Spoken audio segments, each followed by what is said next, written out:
86 episode 15 was an absolute banger. The pacing for this episode was so on point, I felt like it ended as quickly as it began. That being said, it seems like this episode took a more self-reflective quality, with many characters in the episode thinking back to their pasts, and as well as mentioning a rather elusive VLADILENA Malaise. It seems things are starting to heat up once again for 86, so let's just jump right into the episode. Starting off, Wenzel seems to want her 86 back to use for the war, and some of the generals actually think that this is wrong based on the 86's past. And once again, I think this continues the trend that Gilead is full of kind and considerate people who rally together and support one another, which is so different to what the Republic and how they treated the 86 initially. But they are going to use the Reagan Leaf with a small but elite squad, which is the 86, as well, using not common tactics used against the Legion, because it's actually proposed in this episode that common tactics don't actually work. And I like this idea that the Legion against a small squad of elite have more trouble than against multiple people or this big army of soldiers. And that also explains why the surviving 86 members have survived the length of time that they have. They are a group of elite that have basically honed their craft, figured out how to fight the Legion in such a small group, and thus come out superior with every fight and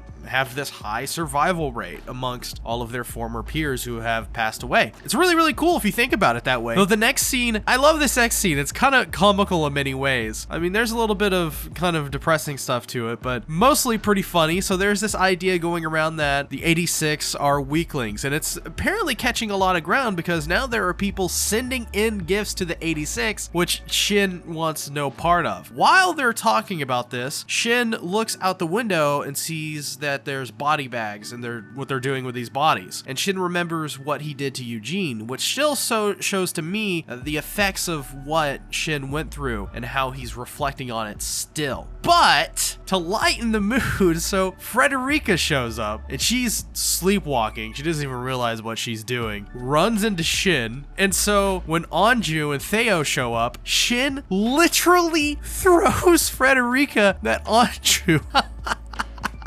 Dude, that was some good stuff. And then the next scene, they go to lunch together and Frederica is just embarrassed with herself. I love how Frederica is really has all of these childish personalities, and it comes off as very childish, even though she was the former empress of Gilead.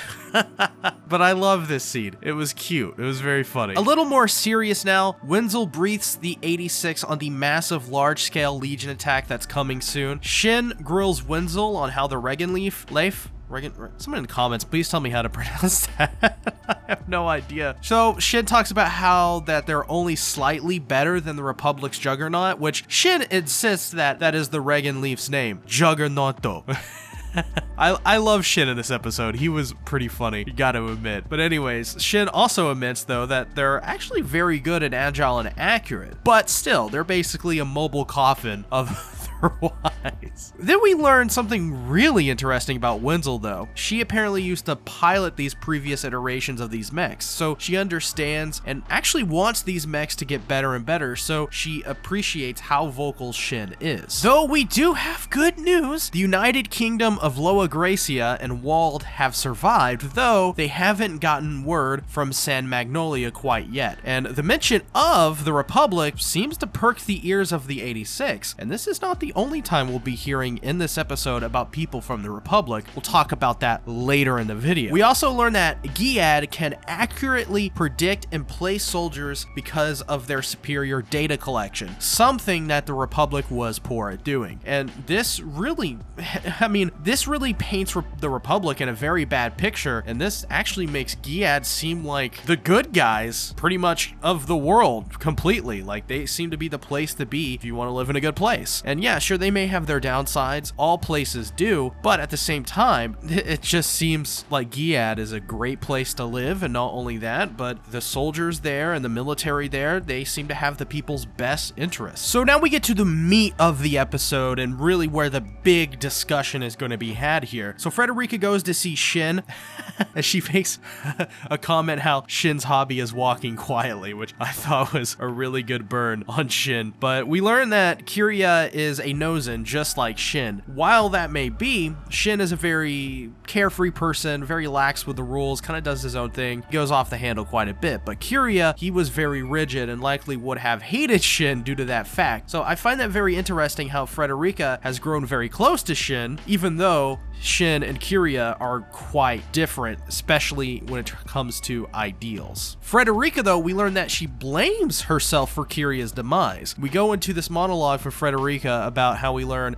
due to her orders of using the Legion to attack their neighbors, a small grassroots rebellion grew to be something very massive, and thus eventually the people took over and the royals were exiled to a fort. But the Legion, they learned that for some reason they wouldn't work with humans, and thus soldiers had to be sent to protect the fort. This included Kiria. So once the battle was over and they protected the fort successfully, Ernst used the cape that Frederica had worn to signal the rest, which actually broke Kiria. So Kiria willingly let himself be taken by the Legion. This leads into a scene where Frederica tells Shin that he should think more about his future and take care of himself, which Shin makes a comment about how Lena told him those words before, earlier in the series, although doesn't mention her by name. This scene is extremely important for what I'm going to talk about next, so keep this in mind. But at the end of the episode, we also get another mention of VLADILENA. Shin talks with Raiden about how he never thought about his future before because it was useless to do so. And it ends with Raiden wondering what Lena is doing. I think I speak for everyone. I miss Lena a lot right now at the series, but at the same time, I think that this scene exemplifies something that this series is nailing, which is Shin's character development. Shin for so long has lived without thinking of his future, and while that's likely gotten him through many battles and kept him focused on the here and now, which is extremely important, it may only get him so far, and at some point may become overall useless to him. Shin at this point is a very hardened soldier, but it's obvious that he's softening up and reflecting more and more, especially after what happened to Eugene. It seems Shin has already started to feel the effects because that might be his catalyst for his internal change and eventual growth. Now Shin is starting to realize the people in his life and those prior who meant a lot to him, Frederica, Eugene, Anju, Thayu, Raiden, Kurina, and the Major VLADILENA, these figures in his life thus far are people that have helped him change in some way, prompting growth as a person, at least over time. In other words, he's letting down those walls around him and spelling the roses for once, and we can thank all the people prior for that happening. This is even further backed up when Frederica tells Shin that he doesn't regret getting to know Eugene just because she had to see him die, which Shin regrets that she did in the first place. To Shin, this is something that he treats like a formality of the job, just another man that has died on the battlefield, another life he ended by his own hands. To Frederica, this is a person who lived, and it's better to know this person and to have met them even if she knows that they were likely going to die. The memory and experiences of being with that person are worth more than the heartache caused by their passing. Then as well, you have the final mention of VLADILENA in this episode. Raiden wonders what the Major is doing right now, which shows to me that the 86 as a whole was moved by this woman. Just like how Gilead and Frederica are treating the 86 now, Lena did that first, and thus it was only a matter of time until the 86 as a collective started to wonder, hey, what's our silver-haired Major up to? So, the real question is this: what will it be like when the 86 finally meet VLADILENA again? It's obvious they're setting that up for likely the end of the season, and I for one cannot wait to see Bloody Regina unite once more with her 86. So, while we wait for next week's episode, check out this video I think you may find interesting on my thoughts on last week's episode.